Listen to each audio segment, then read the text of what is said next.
Hey there team, and welcome to a pretty large, well pretty massive free-for-all here, as we have 4 teams of 2 preparing to sort of duke it out. It's actually quite cool, and you'll see that from the unified colours of these teams. They've had some rules put in place for this free-for-all, which I definitely do appreciate. Makes it a fair bit more pleasant to watch, and I usually feel a bit more pleasant to play in too. I may not be a massive fan of actually playing in free-for-alls all that much, but I like watching them. They're always quite interesting. So we've got an Arthedain army here, played by Beast Mode on 70 and Sharkan, and they're playing as Arthedain. We can see from this sort of deep blue that's the colour of Dol Amroth. Across the way, I believe that this grey is Isengard, and then the black is Mordor. Now, of course, if we didn't know, these two blacks are the exact same shade. So Arthedain and Mordor have the same colour, but luckily one of our, this was sent in by Beast Mode. So, wait, yes, this was sent in by Beast Mode. I got confused between green and blue for a moment. I thought that the player was blue. That's a bit strange. But we'll rattle through his army, because this could start any minute. We've got some Arthedain pikes with their armour upgrade, some more Arthedain pikes, and they have unfortunately not gotten the armour upgrade. There's some Evandem spears, civilians out front, more Evandem spears, some peacekeepers there, some more peacekeepers. Thought there were peacemakers for a second in my brain, no. Then Wardens of the North, some dismounted Forest Era Knights, Men-at-Arms, no armor upgrade for them. More Men-at-Arms, again, no armor upgrade. Then the Cavalry, which is, of course, primary strength of Arthedain. We've got the Dismounted Forest Era Knights here. More Dismounted Forest Era Knights. Then Men-at-Arms. Some Dismounted Knights of Annuminus. Pretty exceptional guys. No General here. And then more Dismounted Forest Era Knights. Then the Knights of Annuminus, the Mounted Knights of Annuminus in the back here. So quite a lot of cav, but not an excessive number of them. I'm going to slow down a little bit because I do expect we'll probably start quite soon. The General is, yes, in the Wardens of the North. That's where I would generally put him if I was playing as Arthedain. Sharkan over here, he's got his Arthedain Marksman. 2 units off them again, one actually with an armor upgrade. So they'll be able to go toe-to-toe with a few, definitely some decent quality units in a skirmish fight. Of course, lacking that shield like a lot of mid-tier archers do means they can't, even with the armor upgrade, they're not going to be lasting forever, but the armor upgrade definitely helps them. And in melee as well too. Forest Aaron Defenders here, 2 units of Forest Aaron Defenders. Some Wardens of the North. Dunedain Rangers, solid choice. Dismounted Knights of Annuminus, and then we've got quite a lot of cav here with the Dunedain Scouts, Knights of Annuminus, Dunedain Peacekeepers, 2 of them, and the Dismounted Forest Era Knights. Now, I know before even looking that this is going to be the Grey Company, and it is, good. So Grey Company is over here, hiding of course, as the Grey Company can sort of just hide down anywhere, and they will be terrifying in the later stages of the game. If they are able to get to a good position, and being hidden and out there right from the start will probably allow them to do that. Okay, we'll go back up to normal speed. Wasn't too sure how long it would make. Okay, good. Yeah, so we'll go on all the way down to 1 speed. I don't usually like doing that in replays. I like seeing the models move a little bit, but it's quite important. Just make sure that we get everybody's initial actions, because I do want to talk about something before anybody does move. We've got Frost over here. I've never seen Frost before. Well, I've seen Frost in real life, but I've never seen Frost in the player. Parrot Hill Riders here too. Parrot Hill Riders next to some Parrot Hill Horse Guard. So that's definitely going to give the Mounted Knights of Annuminus.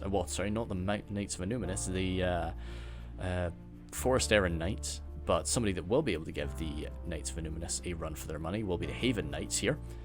So I think just with these units here, Frost has really sort of claimed cav superiority, which is tough to beat Dol Amroth's cav superiority.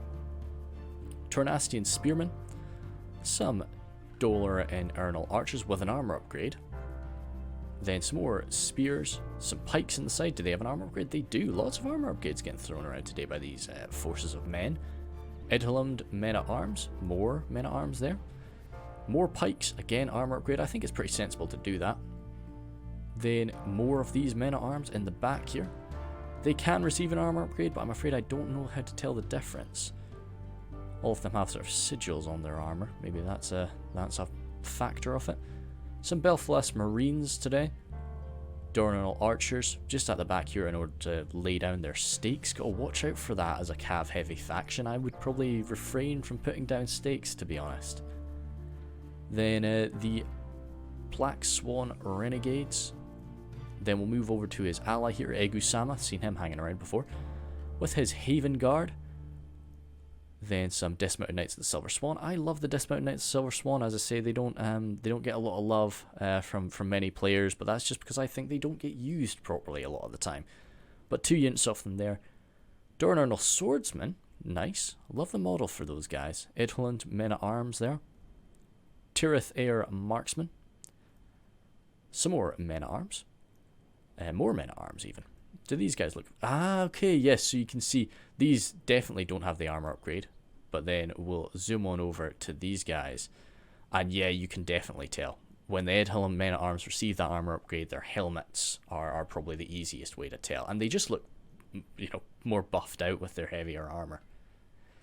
So they do look a lot more frightening. I will usually give them the armor upgrade because they kind of need it, I find, to go toe-to-toe with a lot of things. And Egusama has actually brought some Lancers today, the Knights of the Silver Swan, 2 of them. And next to that, some Tirith Air Lancers, very lance heavy, and then even the Arathirum. So the Arathirum are knights, so they can go toe-to-toe with some cav, but I do worry with the excess of Dol Amroth's melee cavalry roster, not taking any, well, you know, of course the Arathirum, you know, he's going to have to coordinate quite well with Frost in order to keep his Lancers safe. But they've got a pretty heavy infantry contingent, so we'll see how that develops. Isengard here by MP Beckerme. Dunlending Clansmen out front. When you've got Arthedain and Dol Amroth on the field, you need to be ready for cav, and even though the Dunlending Clansmen are so cheap, they can do some good damage to cav because they've got 2 separate anti-cavalry bonuses. Uruk-hai Infantry there, behind them some Uruk-hai Crossbows. More Dunlending Clansmen. A nice pike force here. Then Nazhai. More of these Clansmen. Champions of the White Hand. Uruk-hai Reavers, and Uruk-hai Reavers. Gotta watch out for them with cav. Need to make sure they're nice and safe. Guards of Orthanc today. Under normal circumstances, I would never really bring the Guards of Orthanc, but as I say, because of the enemies they're facing today, I can see why they've done it. And then we have some cheering Uruk-hai Berserkers back here, which is very nice. His ally, again another Isengard, as by the rules. Got some more Uruk-hai Crossbows. This is really going to be a strength. They're the only crossbow faction on the field today. Dunlending Clansmen, Uruk-hai Infantry. In the back here, more Uruk-hai Pikes. Some of these Baneguard, half-orc Baneguard with an armor upgrade today. They do look quite menacing with a lot of their sort of Uruk-hai, well, a lot of their general Isengard armor, that very sort of black steel look to them. And then the Nazhai, again, with the armor, with the general in with the Nazhai. Trolls off the White Hand. And more Baneguard over on the left. Wargs, of course, Champions of the White Hand, and Warg Riders. Suddenly Arthedain's cavalry is going to be in a lot of trouble here. Just with the amount of melee cavalry on the field. They're going to have to wait for the right time to use them. Because they will just get snapped up by Wargs or any sort of melee cavalry from Dol Amroth. Then we've got Titus over here, of the Arm clan. Not sure what ARM stands for. I've seen it around all the time, of course. I should know, but hey. We've got the Temple Guard. Then some Orc Fodder. 2 units of Orc Fodder, I certainly hope, yes. Orc Archers behind them. And Orc Javs. More non-infantry there. And Orc Maulers behind them to smash through some of these heavy plate here today. Well, the Sauron's will do it a lot better. More non-guard. Melkor's Chosen. Olog-hai. Again, Melkor's Chosen, preparing themselves for cav. Mordor here, the only force that's not deployed together. We've got Agalar, Orc Javelins, Temple Guard, Moranon Guard along the line there. Then Orc Archers, the Olog-hai again. The Bulldogs, good stuff. Nice to see them. And, oh, we've got the Nazgul. I think I did catch sight of the name of a Nazgul, but I don't see them. I don't know, maybe I'm blind. Yep, there they are. The Nazgul are right here. So they will be pretty messy, as long as they're not lanced down by a charge. Sauron's Will there, and Temple Inquisitors, and Melkor's Chosen. So this is the gap of canned. So being canned, we would expect, you know, this wide open plain, and we would expect cavalry to play quite a large role in this fight, and I think it will. And it'll be very interesting to see whether these players use their cavalry early or try and hold them and keep them safe. We're going to have to be very careful with these grey company over here on the far side, because they are going to be, they could be really easily messed up if they show themselves too early. Just constantly chased down by wargs or you know, anything really, Temple Inquisitors, if they have to rely on that. But what we've got here, and this is what I love the Gav Canned for a free-for-all, because it gives two fantastic defensive locations. This hill, and also all the way in this corner, you've got another hillside. This area here. And so, yeah, because you can deploy sort of all the way up here, and this is horrendously tough to assault. You could make a siege map out of this if you really wanted to. Small players, you know, maybe 2v3 or something silly like that. But yeah, you could. Oh, I love that. I love it when people do, you know, I don't like when they stay in it, but when they sort of deploy in it and kind of sort of think things through. Oh, no artillery as well today, so that's a big move. I don't know if that was a rule or not, but there is no artillery. So as I say, deploying on this hillside means that the two Arthedain players have really opened themselves up for a coalition to be formed. If I was any of the other players and I saw this happen, I would be immediately speaking to everybody. I would be saying, you know, because this is what you do. I've got a replay on the channel actually where I'm fighting alongside my friend Critch, and we deployed over there. We saw that the enemy forces, the enemy Orc, and I think it was Mordor and Orcs of the Misty Mountains, were deployed on top of this hill, and we worked together to beat them. And maybe that's the reason that Shar Khan and Beast Mode are deciding to leave the hill. You know, it's much, even if you're in a great position, you don't want to fight 3-on-1. You're not, that's not what a free-for-all is about. And I don't actually think they're going to have to, because we can see over here Mordor is being very aggressive. And they're by themselves over here too. Their friend, Agalar, is coming rushing on over, as we can spot from the minimap. But I think we're about to have a clash, and it might end up being sort of a 2v1 clash. MP Beckerme is kind of lagging behind, but he is coming in, and he's going to be here a lot faster than Agalar is going to reach this fight. So Titus might be in a bit of trouble. Snag of skirmishers coming rushing forward. We didn't see them, they were hidden. But their AP is going to definitely hurt some of these men. You know, as I say, the Moron infantry may not have great armor, but they really rely on it. They don't have much else to rely on. Melkor's Chosen, though, they could take a nice whack from javelin fire. Oh shoot, I might actually have to slow down. We'll see how. I was going to do a nice slow pan over, but I just don't think we've got time for that. We've got Peridot Riders here that have taken a bit of a beating from archer fire. As I say, this is very if the Arthedain boys are planning to move, you know, it's a good time to mess with them, because it's always so easy to let something fall behind. And those Knights of Innuminus will definitely be able to go toe-to-toe with a lot of these men, but still it will be fun to do that. Horse Archers here, the Peridot Riders, just pecking away.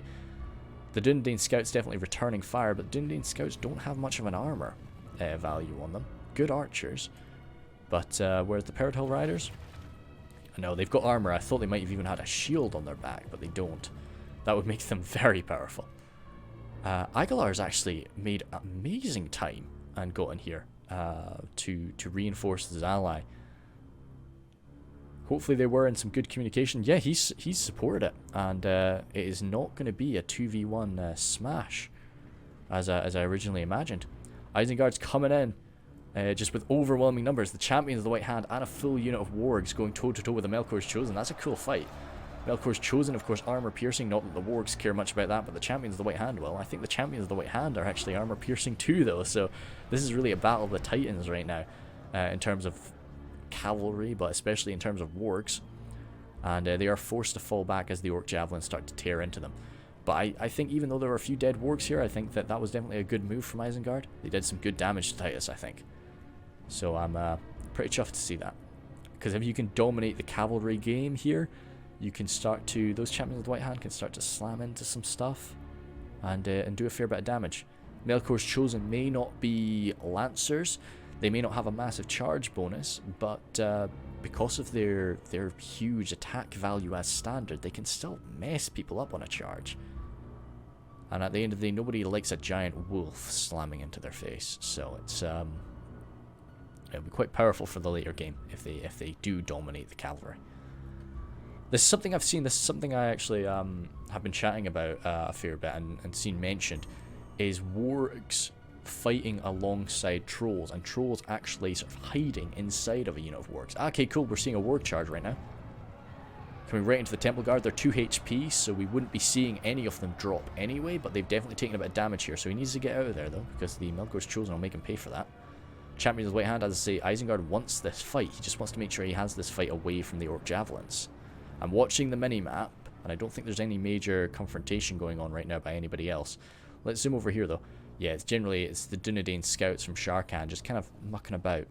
And you've got to be careful here, because Isengard and Mordor are definitely going to be clashing. Oh, MP Beckermead's had to come away, because he's being pestered by Frost's Cav. Some of these Uruk-hai Reavers have actually taken a bit of a beating from arrow fire. This is an amazing use of your horse archers. Uruk-hai Reavers, especially when you've got such a heavily armored force yourself, you know, you need to worry about these guys. They're not super cheap, those Uruk-hai Reavers. They're quite good at what they do. And look how close. Yeah, this battle is happening really quite close, and MP Beckermead is very quickly falling into a nasty position as he has Mordor on one side and the approaching forces of Dol Amroth on the other. He really needs Arthedain to get off that hill and come over and start messing with Dol Amroth. Orc archers kind of rattling in. No, nothing exceptional though. But Orc archers, you can never really expect too much from them. More non-archers, maybe a little more, but still not much. But this is where the real sort of... Oh, that's a massive unit of Dunlending clansmen to be running. I know their morale is not good, but I guess it's just the huge numbers, javelin fire, Melkor's Chosen being frightening. And yeah, I can see why they're running, actually. Uruk-hai sort of tearing through them. The Trolls of the White... I'm sorry, I missed that. The Trolls of the White Hand have been absolutely torn apart. What the heck did that? Melkor's Chosen charge, maybe? Temple Guard armor piercing arrow fire. As long as you can get, as long as you can land hits, the Temple Guard can drop trolls like nobody's business. Tearing in through the Bane Guard. Well, the Bane Guard are actually a decent enough unit to take out some of these Uruk-hai. I probably wouldn't have taken that fight if I was Titus. But he has sort of seen that and he's coming back. He definitely got the better of that engagement, for sure. But he can lose that if he handles this improperly. So I think they're seeing that Isengard is definitely troubled right now by these Dol Amroth forces from the rear. So they're coming forward to try and punish that. Well, to try and, you know, they've done nothing wrong, poor Isengard, you know, but they're going to hurt them more. So this is a good rush here. The Isengard, the disciplined, heavily armored Isengard infantrymen are usually going to be able to cut through their Mordor brethren, their lesser brethren, but when you have units like the Nazgul on front and Sauron's Well, it's not going to hold out long.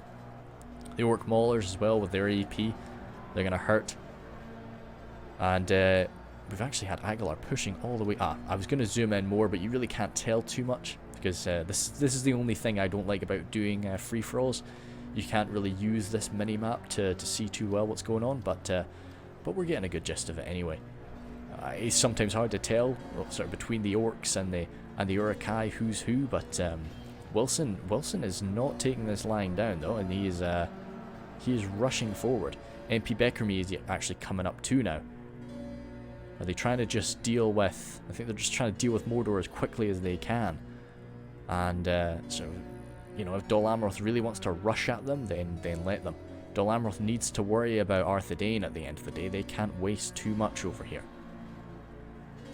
Dunlending clansmen, poor guys, still just routing away. They are there just to take damage. The Naz-hai coming up, they will rip through the Uruk-hai. But Aguilar's being pretty careful with his own Uruk-hai. As I say, this is something I don't really do too much, pulling trolls out of combats. It really is something I should.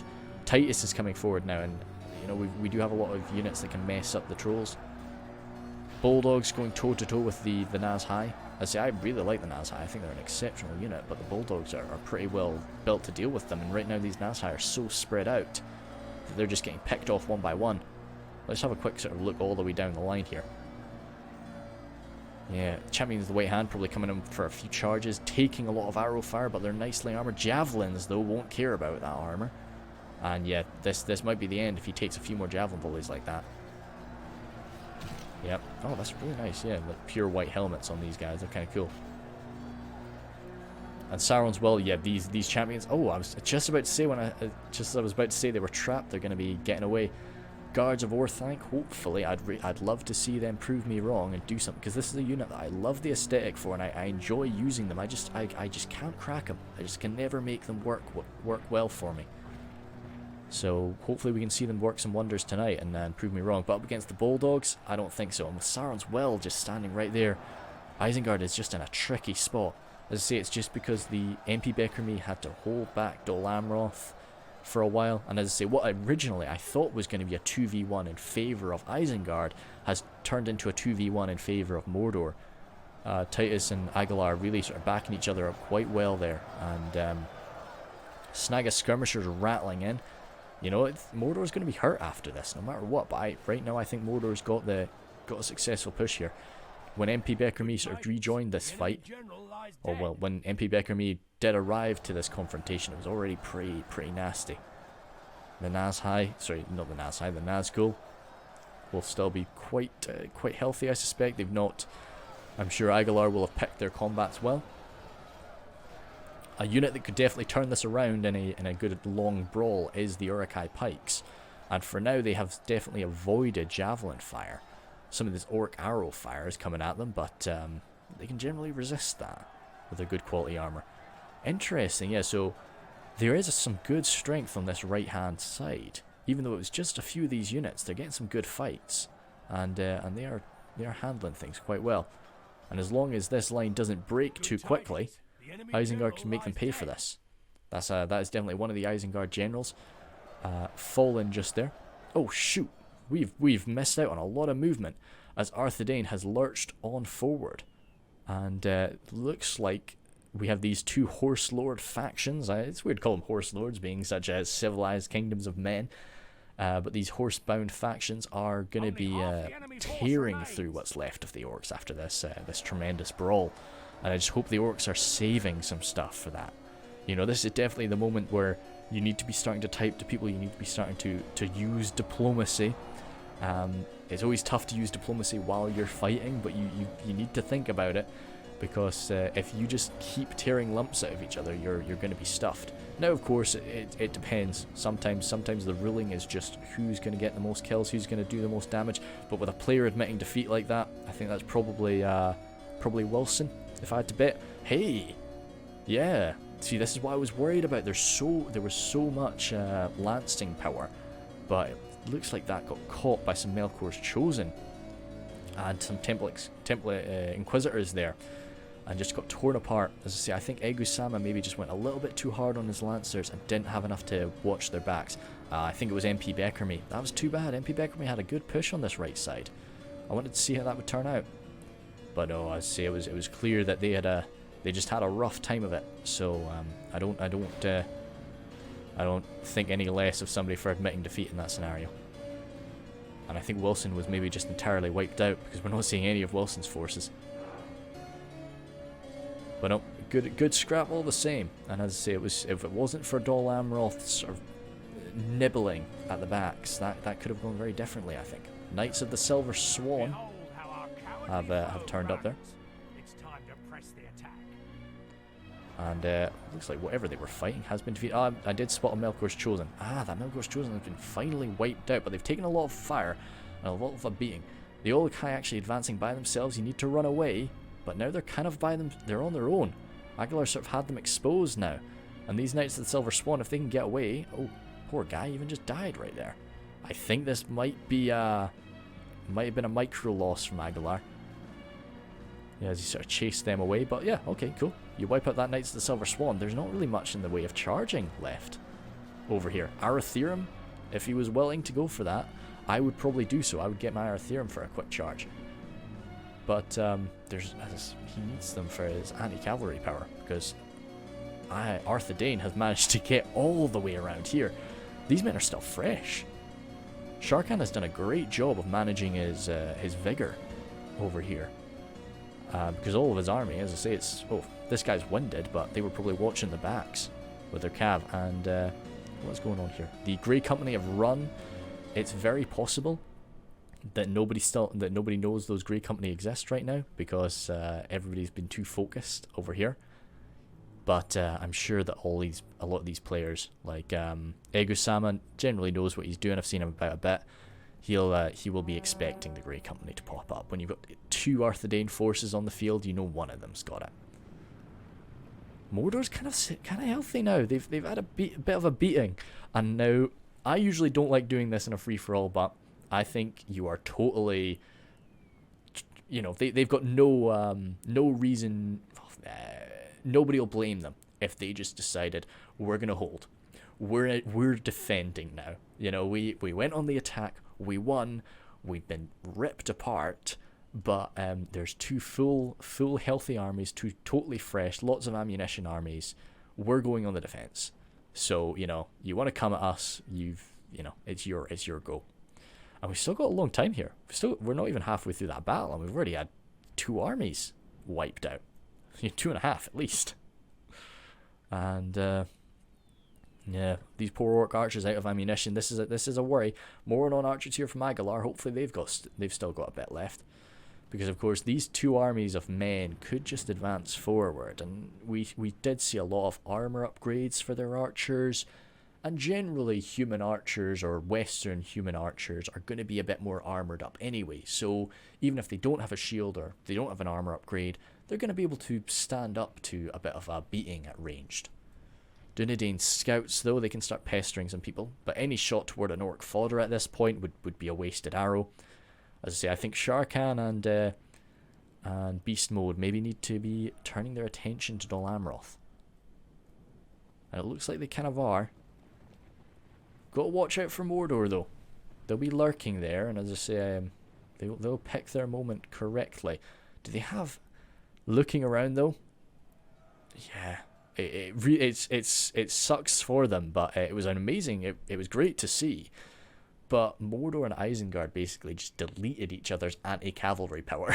You know, we saw wargs clashing with wargs and melee cavalry just clattering in there too. It was great to see, but they've made themselves quite weak now to, as I say, two great cavalry factions. When people think cavalry factions, I see this a lot, especially with sort of some of the newer guys. When people think cavalry factions, they think Rohan and they think Khand. Now, I understand why they think that, definitely, but I don't think you should leave out Arthedain. Well, and of course they think of Dol Amroth too, but I don't think you should leave Dol Amroth out. Sorry. I don't think you should leave Arthedain out of that list. Arthedain's cavalry may be slightly, small, but I think their cavalry is absolutely fantastic. Even just the Forest Errand Knights here, they're nicely armored guys, shielded, which a lot of Lancers don't have shields, so it's good. Actually, most Lancers do have shields, to be honest. Let's jump it up with speed, I think, because what it looks like right now is Arthedain is gearing up to strike at Dol Amroth, and I don't quite know when that's going to happen. I really like Gap of Khand for a free-for-all. I think because of the kind of layout of it, it can be a bit dicey when you're doing like a 4v4, because one team can just use that hillside, and it can be a bit of a pain in the ass, but for a free-for-all where you can get a bit of communication in, it can go a lot better. Peridhill Riders look like they're maybe coming in for a charge against the civilians. I understand why, but I feel that this may be just a bit too risky for so little gain. Actually, ooh. Okay, cool, in and out. Well done, Frost. No, that was well achieved. I thought there was a lot of risk to that, but he's not really suffered anything. A few pokes and prods from the civilians, but not too much at the end of the day. And come over here, charge against the Wardens of the North is pretty good too. Again, that didn't seem like an amazing charge. Wardens of the North, 2 hit points, so even if it was a great charge, we wouldn't have seen any of them drop in response to that. And yeah, broken. I probably wouldn't have been doing that. I think that this very small unit, what I would have wanted to do with them, save them for, is just to catch enemy cavalry charges. That's what I would have been keeping in mind. If they can't, they definitely can't beat a unit of Forest Errand Knights, at this point. But say if a Forest Errant Knight was about to charge into their swordsmen or their archers, those 7 men or 5 men as they may have been, they could have just slammed themselves right into it and it would have just stopped it. You know, they would have been eviscerated, but it would have maybe stopped the charge, or at least stopped a bit of it. That's what I think is quite a good idea for it. And oh gosh, we're getting really close here. Do those Temple Guard have any ammunition left? No, I probably wouldn't use it right now. Just I wouldn't want to aggravate them. But you get a good Temple Guard shot into the back of a Knights of Innuminus. That is going to be horrendously powerful.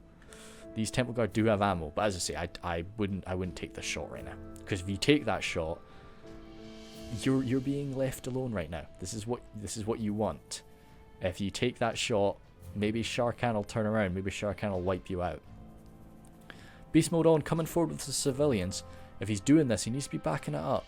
Because those civilians, yeah, they'll hold people's attention, as well the Evandim Spears, but they will be pushed back. I like the Evandim Spears, going toe-to-toe with like a Militia Swordsman, but generally Militia Swordsmen will beat Militia Spearmen. That was interesting. Beast Mode came in for a quick... Oh, shield wall? Alright, okay. I can roll with it. Civilians here, it's coming forward, but yeah, Egusama's handling this right, along with some Evandim Spears and shield wall. And just sort of bashing into these guys. Getting the Wanderers of Nimmerdale. Even a few kills on them would be pretty nice, to be honest. But Egusama's handling this very nicely when you're facing up against these militia units. Just getting around them. You want to break them. You don't really want to kill them. Watch out for the Aratherum. You're getting very close to the Evandim Spears. Oh no. Oh no. Yeah, those Aratherum are far too close. Oh, if I was Beast Mode, I'd maybe take that. I know you're going to be breaking, but I would probably try and give a few quick stabs with my spears into these guys. But no, I think he's on a mission for something. So the civilians have fallen on back. But as I say, what I generally think from a free-for-all, a lot of the time it's about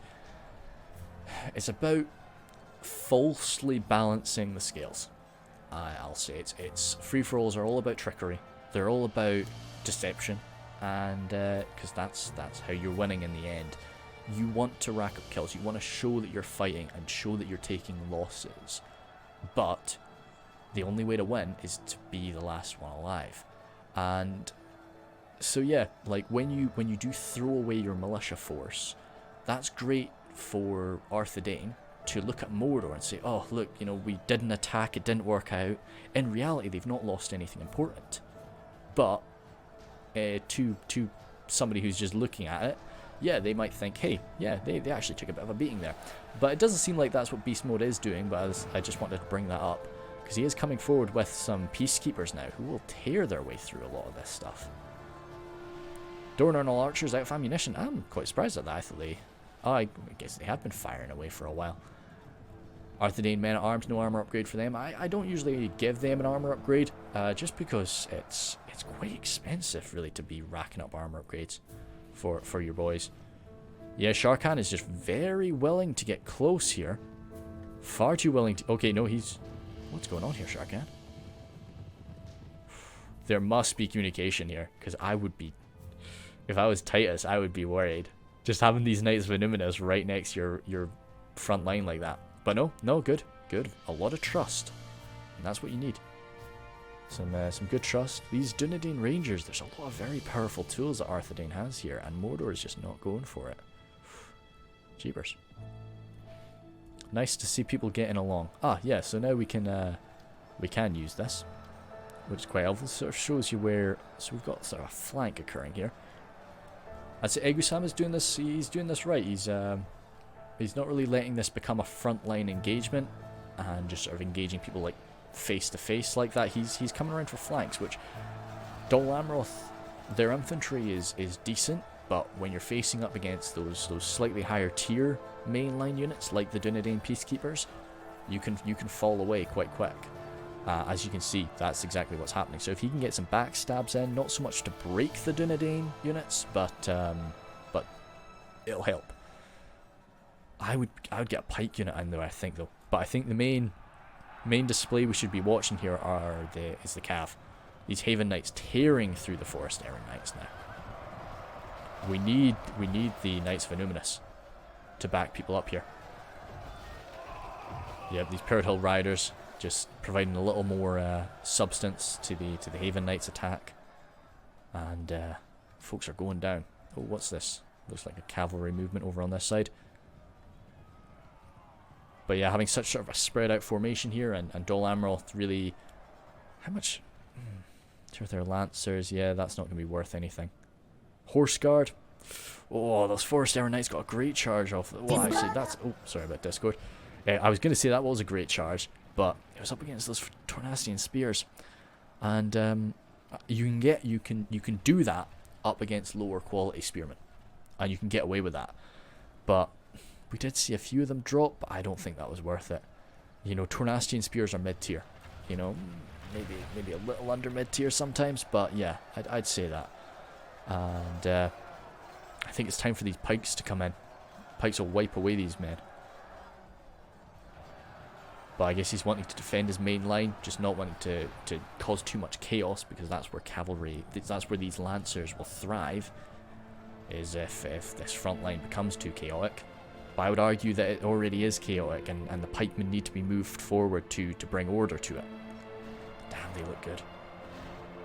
Yeah, armor upgrades, those little flags on their pikes, it just is nice. Haven Knights. Oh wow, sorry, I didn't notice that. Where did that happen? I guess beast mode is sort of really getting stuck in overall though, right now. Ah, I think probably, yeah, this happens. Micro focuses on the front line, and then just a cheeky unit of melee cavalry like this. You're probably watching out for their lancers, but you won't be watching out for the horse guard. And they've come in for a good charge, taken out the general, taken out a few of these men back here. Maybe going to dismount Forest Era Knight or two. And that's definitely something that Frost can be proud of. But beast mode is going to be going all in now. Maybe some little confrontations. Ah, dang. Yeah, the Evendim Spears. Sort of just providing a bit more help for the Peacekeepers. So those Peacekeepers are just unchallenged right now on this front line. Oh, I said that. These are the Knights of the Silver Swan that have come forward. And as I say, they might not be great in melee. They're much more for their... I take them for their morale buffing effects. They can go toe-to-toe with these sorts of units, but it looks like right now they're kind of charging through people. They're chasing away. That's... Egusama maybe needs to just, you know, grab them, turn them around. Arathirum still nice and healthy. Don't know if we've seen them take much of a beating so far. Looks like a pikeman clash. But the armor upgraded. Dor and Ernal pikes were able to hold back their chainmail clad opponents. Yes, we're seeing them over here, running off. This is a bit, as I say, it was just, it looks like Shar Khan was, I hope they were planning this out and this wasn't just sort of accidentally happening. But Shar Khan's really sort of held himself back. Whereas then Beast Mode has been going in. So Beast Mode has kind of been, you know, with the help of cavalry, of course, and an archer fire, Beast Mode has kind of been making this attack by himself. And Dol Amroth is really doing all right. Arthedain pikes coming forward against these Edhelm men at arms. I would, my money would be on the pikes, but it's just because of their formation right there. You know, you've really got to be careful that you just spread your pikemen out and then move them on in, so that they're in formation. But outnumbered, pikemen can always get sort of surrounded, and that's sort of exactly what we saw there. And as well as that, you know, lacking that armor piercing. Means these Edhelm men at arms will be surviving quite well up against their stabs and jabs. A few Arthedain men at arms coming forward now, along with some dismounted Forest Era Knights, but it's this pike line. It's just going to be doing quite well. Wow, they closed that distance really well though, and they're going to be able to do some good damage, because that's what it is. You know, it's most of the unit is just being stabbed back. This guy's slowly getting pushed back further and further, but they need to be a bit closer if they're going to be ripping them apart. Yeah, but it's just because Dol Amroth has the numbers advantage now, he's able to do this. You know, you can't really swarm around the side of his pike line anymore. It's just the Tornastian Spears. He's just got them quite well placed around. Frost is actually I've never just because Frost clearly knows what he's doing. So We've lost half of our oh men. gosh, is this a clash? This is a clash. Sharkan's turned around and he's striking Mordor. That surprises me. If I was Sharkan, if anything, I would consider falling back. We've still got about 10,000 frames, but it looks like Sharkan's getting stuck in up against Mordor. Just trying to rack up some kills, wipe out some orc menace. But no, so that's going to leave Dol Amroth in a quite a pretty state, and as long as Mordor's careful, they've got the high ground. They've got 2 players microing, which is always beneficial, and that's gonna help some people out. The Oleg High, what? Ooh. Dismounted Forest Errand Knights, as good as they are, not AP. Forest Errand Defenders, again, not AP. So the Oleg High is going to be able to do some good work up against this force. I'd probably take this fight though. I'd wipe out the marksmen, just so you can bust on through and start surrounding these units. As busted up and beaten as you are, you've got the orc numbers advantage. Here is really struggling. The Nazgul are coming up. Orc javelins here. Again, we can close it in. Yeah, because we're going to be seeing blue versus red. Yeah, and there's so much over on this side that can just come around. Now, the issue with that is they're getting shot to pieces on this side. They're getting responded to, and of course that's sort of generally the best way to respond to horse archers, especially lightly armoured horse archers like that, is just to shoot them back. Even with a low quality unit like the orc archers, they'll do okay. Olokai here from Titus, they're busted up, as I say, they are not going to last too long, but they're coming forward against the Wardens of the North. I'd be tempted to give 1 quick volley. Oh, right, 2 units of Olokai. Yeah, no, this could be it. Because, as good as the Wardens of the North are, they're not AP, and just wanting to come in and shut down the Rangers, who will always do quite well in this sort of scenario. Yeah, we're seeing Trolls drop. They've taken so much damage against the Isengard forces, I think they'll just be wiped out. Now, Dol Amroth has stood firmly up against the charges. The Aratherum still doing nicely, actually. They've lost 2 of their boys since we last saw them. But it's the fear that I've got is Dol Amroth's pike line. Dol Amroth's pikes may not be exceptional. They may not be, you know, this great force on the battlefield. But the fact that they have them and armoured up and still healthy is going to be a big thing. You know, the best, as I just said, generally, like before, the best way to deal with pikes is just getting around them. And later on in the battle, when you're really limited with the amount of units you have on the field and the size of those units, pikemen just become exponentially more powerful. Orc javelins here, forced to battle against Forest Errand Defenders. How the hell? Even with the Morin on guard there, this still shocks me. How is Sharkan not tearing these people apart? I guess it's the Morin on guard are actually quite a good unit. Okay, it's a bit more balanced now. Yeah, it's more balanced. I accept that then.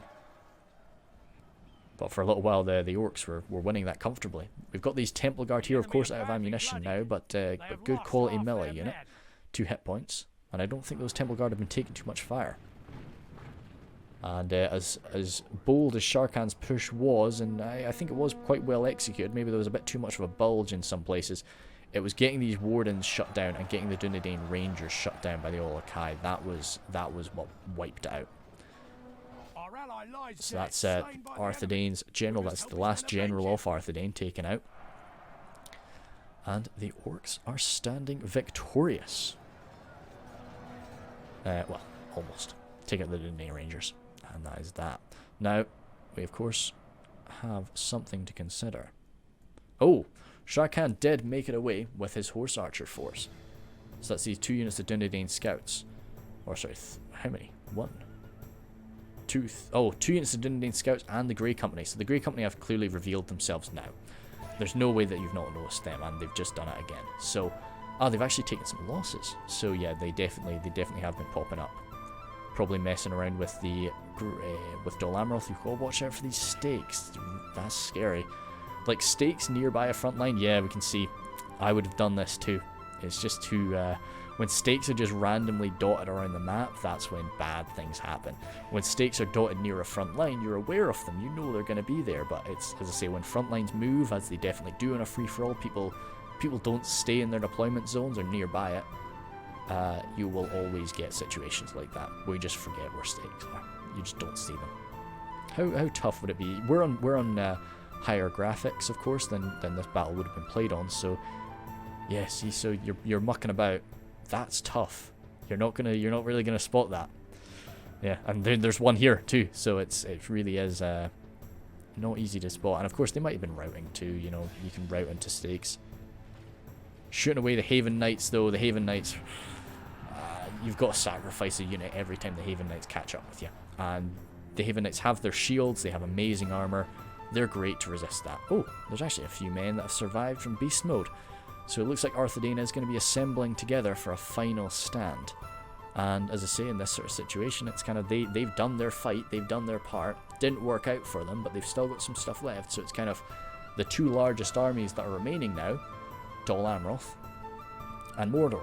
So kind of it's all about courtesy, kind of the way that these free-for-alls work. Oh, got javelins from Belfast Marines. If they get some shots in for Temple Guard, that really will be Mordor's final hope removed, I think. But as I say, it's these pikes. I just don't think they can deal with the pikes. The men at arms can do, you know, definitely kill for kill at least. The wardens still have ammunition, and those trolls are gonna probably be a bit too beaten up to cancel them out in the same way they did the Dunedain Rangers. It's very likely that these Dol Amroth men have at least a little bit of Dunedain blood in them. Pushing up with the Tornostians. They've just been resisting cav charge after cav charge. The Haven Guards, very healthy. And the Black Swan Renegades. Their armor piercing might work up against some of these more elite Mordor units for sure. I remember there was in the Blast patch, more so than now, people really didn't care for the Black Swan Renegades. You know, I just never really saw them getting brought. Now I think they definitely do serve a purpose. So I do tend to take them a fair bit when I do grab Dol Amroth, which isn't too often, I think. Oh, that's the Nazgul coming on up now, but they've been in a few fights by this point. Oh no. Frost's pikes have engaged this position, but they have immediately been grabbed. It's only by Orc Archers, but it's still something. Oh, those Orc Archers need to get broken, and another unit of men-at-arms will definitely do that. Orc Maulers on the other side, they'll have a bit more success, but they've kind of been stopped by the pikes. I think if Arthedain wants to do something, they need to move up now, because Mordor is not going to last forever. And you're going to need to be able to get a backstab on Dol Amroth, maybe even shutting down these Rangers, which we're seeing Dunedain Scouts and Grey Company tearing through them. The Wanderers of Nimberdale are actually out of ammunition. They used more ammo up against Arthedain than I thought they did. They only really got about 1 or 2 volleys off. So shutting them down might not be as worthwhile. And the Tirthair Marksmen are out of ammo too. Oh, of course, Frost. We've got 2 Rangers brought to the field today. These Wanderers of Nimberdale, we're going to be tearing holes through these Horse Archers. But when they're moving like that, Rangers aren't going to really be able to do too much to them, like, unless you're on like a perfectly flat battlefield like the Grassy Plains. Which, you know, Gap of Khand definitely has even though it's one of those maps that I really like to play on because it is pretty flat, but it's pretty flat, pretty simple, no major obstructions, but it's there's a little bit more to it. You know, there are hills and such, and you can get something interesting done. But all the way along this line, as we saw, Dol Amroth is having victory. And this is a nice sort of distinction here when you have the perfect like silver armor of Dol Amroth mixing up with just the black tones of Mordor. This one Olokai captain. Oh, maybe no, that's not his unit. But we do not have many Olokai remaining on the field now, and they'll do something up against these pikes, of course. But a few Wanderers in Nimberdale actually reaching the front line. But yeah, Belfast Marines still have ammo. They were shot to pieces by the Grey Company. Wanderers in Nimberdale here too. But no, I think, as I say, I think Beast Mode needs to get moving, and he is coming. And as I say, his boys are fresh, and he definitely doesn't want to run them. But I can see the benefit to running over here now, because Mordor is about to get wiped out. Temple Guard. They'll stand. They'll get a few more kills. That's the captain off them there. That's another, yeah, another one of the Temple Guard. Good tidings. Ah, Enemy so that's the general general lies off dead. Mordor. Well, one of the Mordor generals wiped out. Last time we saw the Nazgul, they were over here, I think. I'm gonna have it. There they are. Yep. How many do we The still enemy are have? badly bloodied. They Trying have to lost spot 'em. half their 8. men. 8 Nazgul left, but they're not feeling it. They're not having a good fight here. They are sort of stuck in those pikemen, which is definitely where they want to be, and the pikes are actually having a bit more trouble now. Okay, okay. Well done, Mordor. What about over here? It's balanced.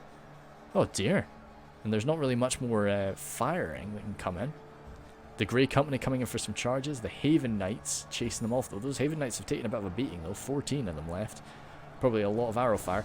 Arathirum all the way over here, along with some Tier Lancers. They need to get some charging in. Ah, the Mornon Guard are waiting there. Orc Archers are here. I don't know. I know you want to be micromanaging your front line like crazy, but I can see the bonus to just focusing on those 2 units of cav for a minute and just getting even just a quick charge on those Orc Archers. Just, you know, it's a little bit less on the field. But no, I think I did think that it was going to go the other way for a little while there, actually. But no, does look like Dol Amroth has reorganized. Oh, there's the Bulldogs there as well. Bulldogs, of course. Might have overpronounced that, or mispronounced it. Haven Guard, though. Yeah, no, the Haven Guard are going to be able to tear apart the Temple Guard. As good as the Temple Guard are as Swordmasters, when they're up against a dedicated elite Swordmaster unit, they're not going to fight it. They're not going to win that fight. Kind of falling out of favor with the Ravenhelms of Caer Andros. Of course, they're not anywhere near the same quality, but still they're human Swordmaster units. I've just kind of been avoiding them a bit recently. Well, poor Tier-Thair marksmen, Tier-Thair Lancers, sorry, just torn apart by those Mornon Guard. But yeah, no, I just yeah, they kind of been disappointing me recently. So no, I said I don't use them in my Gondorian armies anymore. Just yeah, but I used the what was that recent battle? I think it was the Forest Aaron. Yeah, that was the dismounted Forest Aaron Knights, and I was actually quite chuffed with them. So I don't know. I think it is probably just depending on how I used them that day. Mornon Guard here getting a few stabs on the Arathirum, but Arathirum feeling pretty confident right now. So what do we still have here? That's the last Mordor general. We've probably got the Nazgul fighting away. The Nazgul will generally last for a long time. This one final Olokai, he can take a lot of pike stabs. Temple Guard, for the good of Arthedain's forces that are coming in from the back there, what Mordor needs to do is take on those pikes, I feel. The Arathirum, oh my dude.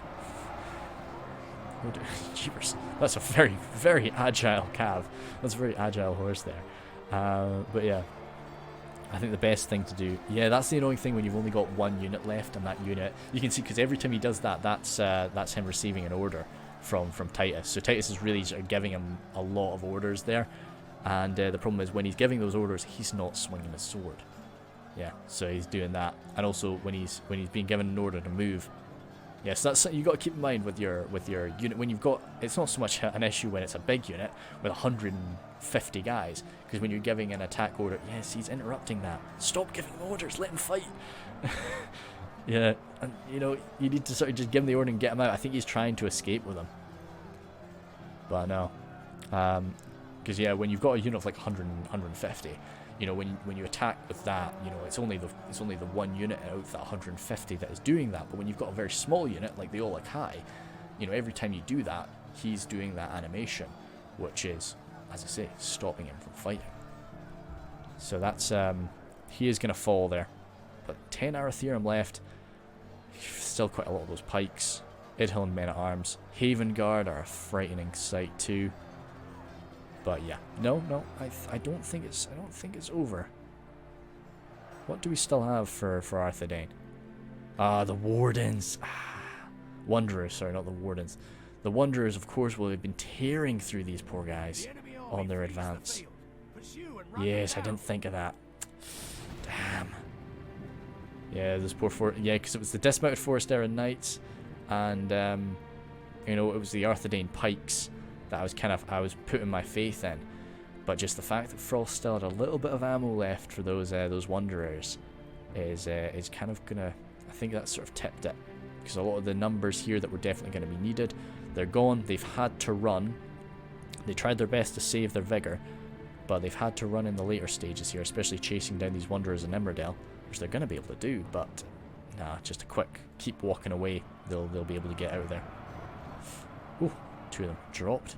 Very nice. But no. Yeah, just a touch too late, I think. You know, I know it would have been pretty rough to have run them the whole way.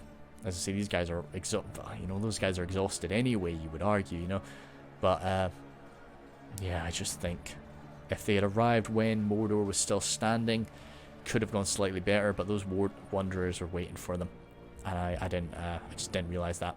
You see, those Haven Knights just got on a slammed the Evendom Spearmen there. As I say, that's what I was generally talking. You can, of course, that was a different situation because they broke, but you can generally pull off a charge against militia spears. But it's just that Tornastian spears are not militia spears. They're a bit better. You know, they might not be exceptional, but they're not. You can't really treat them like you would a lower quality unit. As I say, these Arthedain Pikes and the Dismounted Forest Iron Knights, I had a lot of faith in them, but and they're going to be able to do a good job against what's in front of them right now, but it's the Haven Guard. And maybe the Wardens of the North, kind of similar to the Templar Guard, the Wardens of the North could have done something against them, but it was that, and it was the Cavalry that was still remaining. Yeah, this fight was, if I had to put it all down to one thing, it was just the fact that Isengard and Mordor basically deleted each other's anti-cavalry power. And that was very funny, you know, like, because both sides, Mordor can bring Lancers, but Isengard definitely can't. So it was just quite interesting to see that both sides brought just so much anti-cavalry power, because they were going up against 2 heavy cavalry factions, and yet all of that anti-cavalry power was used up against other anti-cavalry. So no, it's I don't think it was a bad idea to do that, because it was a very important thing for that confrontation. But it just has allowed Dol Amroth, and it definitely did allow Arthedain for a long time in that fight, to have so much control over mobility and control over the battlefield. So no, so that was if I had to just put this down to one factor as to why I think Dol Amroth won, it was that. You know, I think as well it was kind of, you know, Sharkan and Beast Mode splitting their focus. You know, I think it's cool to do that in a free-for-all. Like, I do like to be wild and just like, hey, yeah, go for it. You know, that's what free-for-all is all about. You shouldn't take free-for-alls too seriously, I don't think. You should try your best to win. Don't. It always sucks in like a 4-man free-for-all when somebody takes like a meme army and just gets wiped out, and then you're like, damn, you know, me and this other guy have just had a really close fight, and now we're gonna lose because you didn't kill anybody, and you know. But yeah, that's just the way it goes. We'll go through the kills first here. It's great, we'll hit both of them because they're both Arthedain. So the Wardens of the North, they're always going to do some good work. A lot with their bows and then a lot with melee. Even with the punishment that they went under with the Perrot Hill Horse Guard charge, and just a fair bit of fire. The Forest Aaron Knights, they're kind of, yeah, like as I say, it was just because some of those charges against the Tornastian spears, and then also Dol Amroth's just anti-cavalry power. You know, there was just so much prepared and ready to take down those Lancers. And you know, as heavily armored as they may be, they're still Lancers, so they can go down quick up against an enemy, up against an anti-cavalry unit. The Knights of Enumenith there fared you know, well, kind of the same really, but they probably, you know, they would have been able to do a fair bit better up against other units of Cav. And I think it was just, I don't know if that was Beast Mode or Sharkan that accidentally popped them into those stakes, but you know, that just happens. As I say, it's something you've got to be very careful about in a free-for-all, just, you know, because you're gonna do it at some point. Then the Dunedain Peacekeepers there did really nicely. I thought that their matchups up against the Dol Amroth forces were really good, and I think that they probably should have been countered by the Knights of the Silver Swan, Dismounted Knights of the Silver Swan, earlier. But you know, once they were sort of beaten back. But until that point, they were able to go toe to toe with everything. Evident Spears there. Wow, 91 from one of those Evident Spears, which is pretty impressive to see. I was impressed by their use on the front line. They handled themselves quite nicely. 21, yeah, that's more kind of what I would expect from their situation. Poor Arthedain pikes. They would have definitely been minced. We didn't spot it, but they would have definitely been minced by those Wanderers of Nimrodel. We saw that one of the attackers, it wasn't Frost, it was Wilson. No, sorry, Wilson was the Isengard. I'll find it in a second. It was the other Dol Amroth that had used up all of his ammunition, and I suspect that's what took out the Arthedain pikes. And then, of course, they just got surrounded once they actually got stuck in and wiped out. Arthedain, civilians there. Is that 40? Sorry, 14. I thought for a second I was like, is that 44? No, it's just 14. That's kind of what you would expect. They got stuck in there, and they were meat shields for more important units around them, the Dunedain peacekeepers and such. So that's fair. I don't use civilians. I couldn't really advise on how best to use them, to be honest. To take an enemy cavalry charge, I like them in sieges just for the cinematic sense of having civilians running around. And it's like last stand type of situation. It's cool. Then 3 Arthedain man at arms there, did all pretty good. No armor upgrades for any of them, so even kills is kind of what you'd be wanting. But they were on the attack at the end of the day when they did get stuck in, so that's fine and dandy. But this 65 for 55 is really like that's what I would be expecting from them, because they were going up against a very kind of equal level unit. Although with that armor upgrade, I think maybe the Edhelm men at arms are going to be superior to them. Dismounted Knights of Annuminus there, doing good, but as I say, they would need to. Too bad, maybe they were able to, but it would have been nice if they were able to get stuck into. Why did they only lose 2 men? What? Maybe I don't know. Oh, did they get like everybody taken prisoner? What the hell? Did he admit defeat? And I didn't notice that. Maybe he admitted defeat. Yeah, must have. Oh well, cool. That's fine. Then the 2 dismounted forest Erin Knights there doing not too bad. But as I say, just minced by rangers at the end. And then going up against pikes as well is not a swordmaster's thing. He's going to be able to parry away a lot of those hits that are coming at him, but he's just not going to be able to hit back. Sharkan now.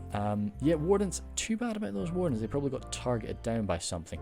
His Dunedain Rangers, though, we saw them rattling into the Mordor forces, so that was effective from them. Too bad they got shut down. That's what happened to that's what happened to the Wardens in the north as well. It would have been great if we could have gotten some fire from the Wardens into those trolls, because they are capable of doing that and they're armor piercing, so it's great. Well, yeah. You don't need to do that up against like cave trolls, but up against the Olokai, who actually do have some decent armor, then that's an awesome way to use them, I think. As long as you can guarantee some good hits. So kind of closer range. Arthedain Marksman there, yeah, 60-60, cool. No complaints, no comment on that.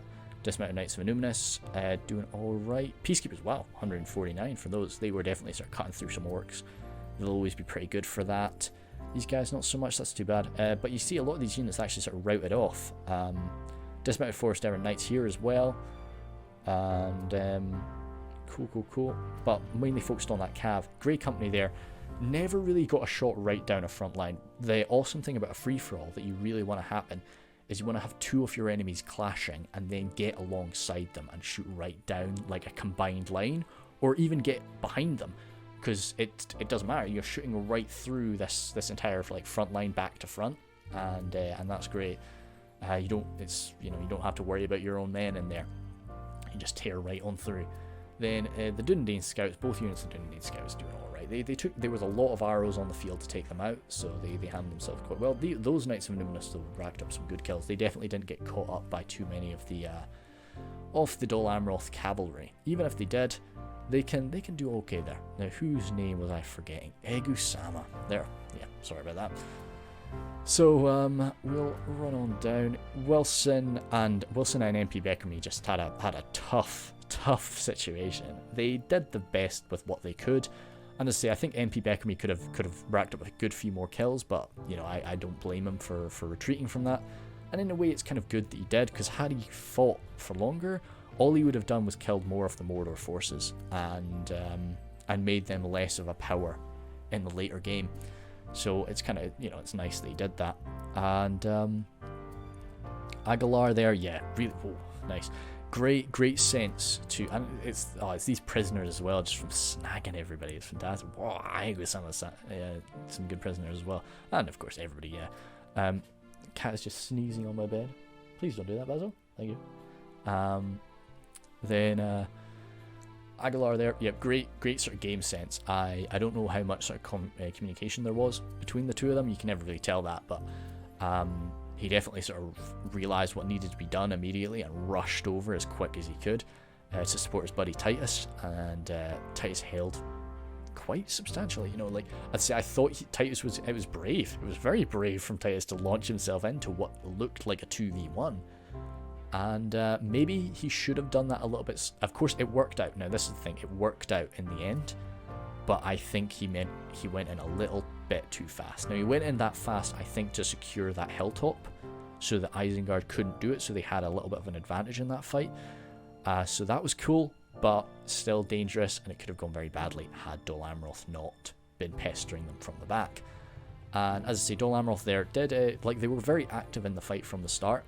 So they had a lot of men remaining. It wasn't like they just sat in a corner the entire game and then showed up. They were pestering people with horse archers. Like, that's why I like to bring horse archers to free-for-alls, just so I can mess with people. They were messing with it. They were doing that well.